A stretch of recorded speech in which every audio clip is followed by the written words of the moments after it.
Hello everyone, and welcome to my CBS YNR Full Today channel. Please hit the subscribe button and give this video a thumbs up. Is a secret really a secret if it's eating you alive from the inside out? Think about it for a second. Imagine you've spent 40 years building an empire, a name, and a legacy, only to realize on your deathbed that the biggest thing you ever built was actually a lie. Jill Abbott is facing the ultimate deadline right now. And I'm not talking about a corporate merger or some hostile takeover. I'm talking about her own heart literally failing her. But before she goes, she is about to drop a nuclear bomb on her son, Billy, that is going to change every single thing we thought we knew about the Abbott and Chancellor families. Do you think Billy can actually survive this? Or is this long-lost brother going to be the thing that finally breaks him? To really understand why this confession is so huge, we have to look at the woman Jill has spent 50 years pretending to be. Jill didn't just walk into Genoa City, she fought her way in with her bare hands. Back in the day, she was just a manicurist, a girl from the wrong side of the tracks. People like Catherine Chancellor used to look down their noses at her, and honestly, that trauma stayed with her. I think her whole life has been one long, desperate search for legitimacy. She wasn't just working in a beauty shop, she was auditioning for a life she felt the world owed her. The situation we're seeing now is a direct result of Jill's health steadily collapsing, even though she tried to ignore it for months. She's suffering from aggressive cardiac failure that the doctors say is totally unpredictable. The funny thing is, Jill has always had what I call ostrich syndrome. She'd rather bury her head in the sand than face a truth she doesn't like. For years, she ignored the jaw pain and the constant heat, blaming it on the thermostat or stress. But now, the ostrich has run out of sand. She's frail, she's weakened, and she knows she can't take this secret to the grave. When Billy walks into that hospital room, he isn't just seeing his sick mother. He's seeing the one person he actually trusts crumble right in front of him. Billy has spent most of his life as the screw-up or the gambler. He's always been the playboy who couldn't quite get it right, but he always had one thing he could count on: he was Jill's golden boy. Or at least, that's what he thought. Imagine finding out that the golden boy title was only because the real firstborn was hidden away in a folder for 4 decades. Why did she wait until now to talk? Well, Jill is in one of her rare lucid moments between the pain, and the guilt has finally become heavier than her ambition. She realized that if she died with this secret, she wasn't protecting Billy at all. She was just leaving him with a carefully edited version of reality that was eventually going to explode anyway. She's acting now because her own mortality has finally stripped away her ego. It's sad, really, because it feels like she's only being honest because she's too weak to deal with the fallout.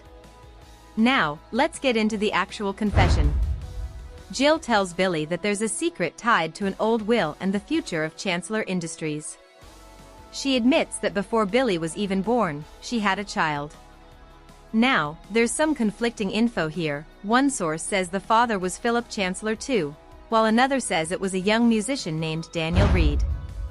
Either way, the result is the same. Jill had a baby in secret because she was broke, desperate, and terrified of losing the opportunities Catherine was dangling in front of her.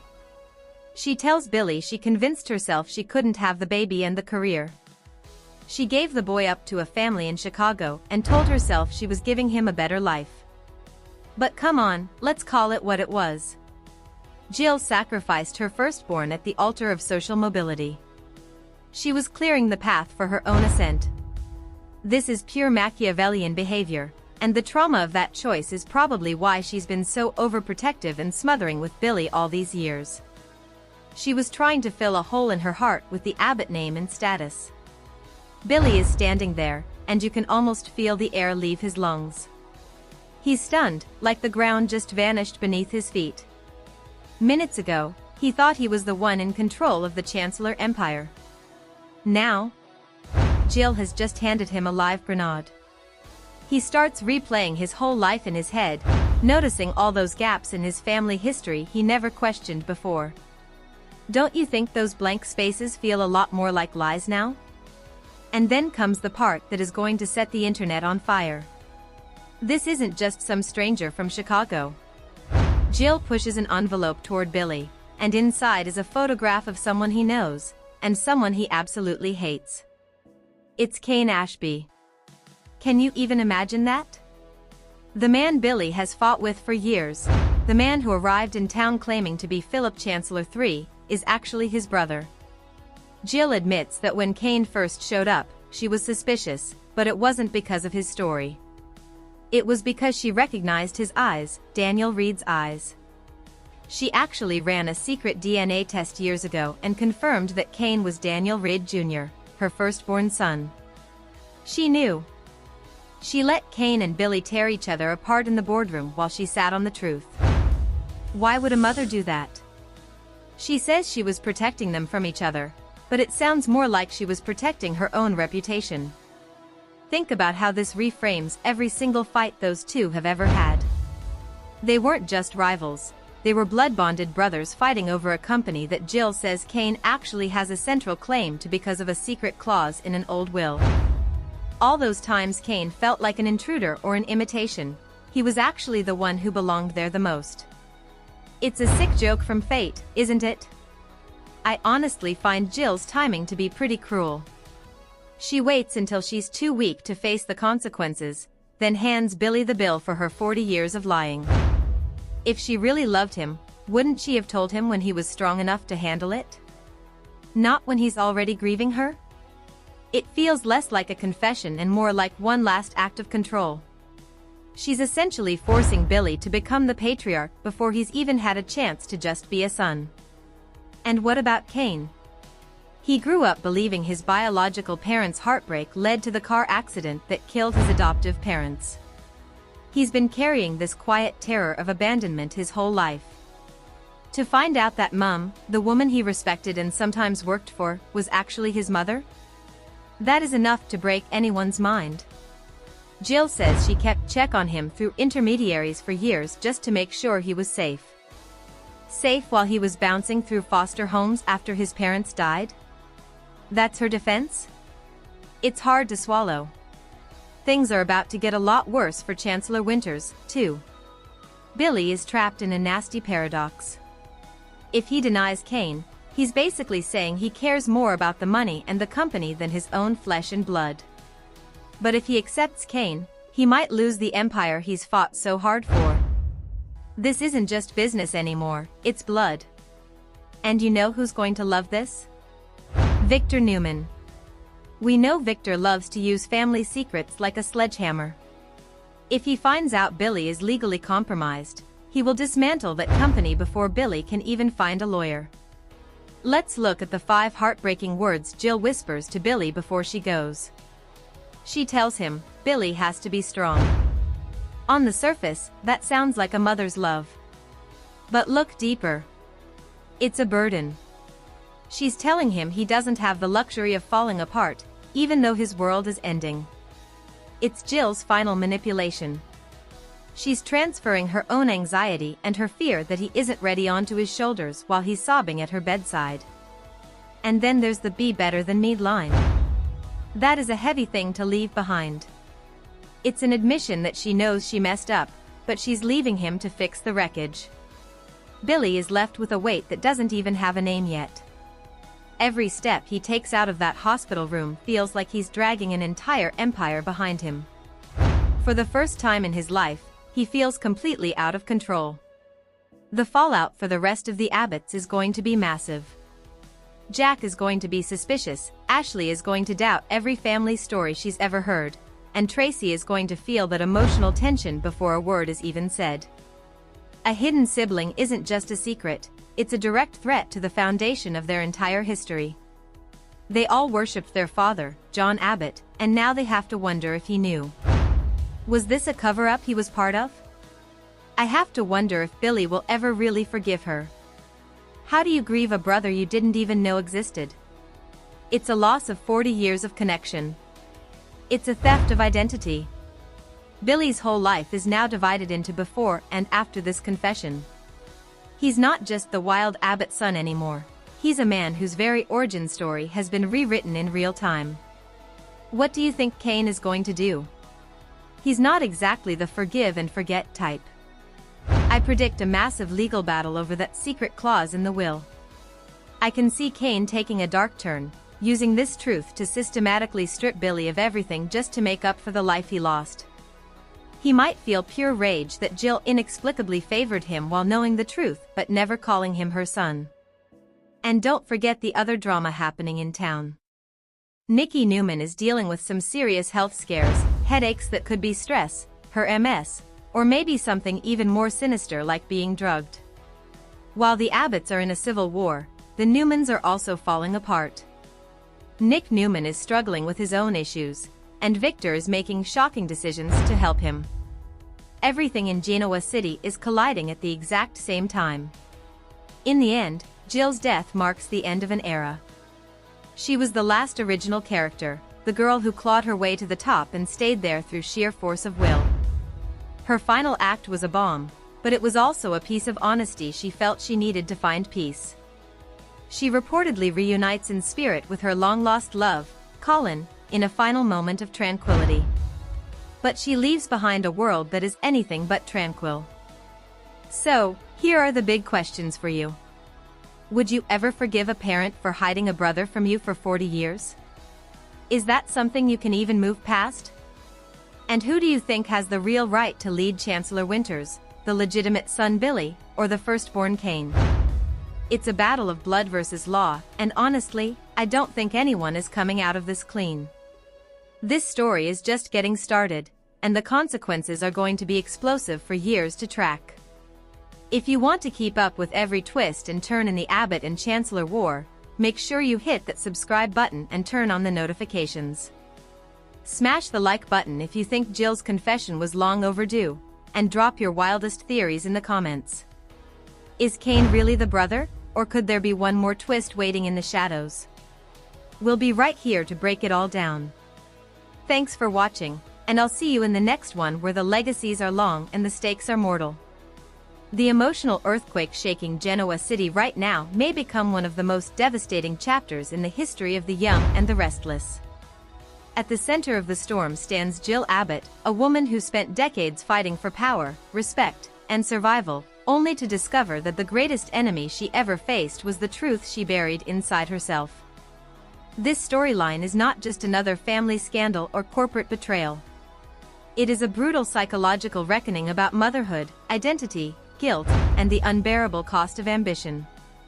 And honestly, the reason this story feels so powerful is because it taps into one terrifying human fear: what happens when the life you built is based on secrets that were never meant to survive the light?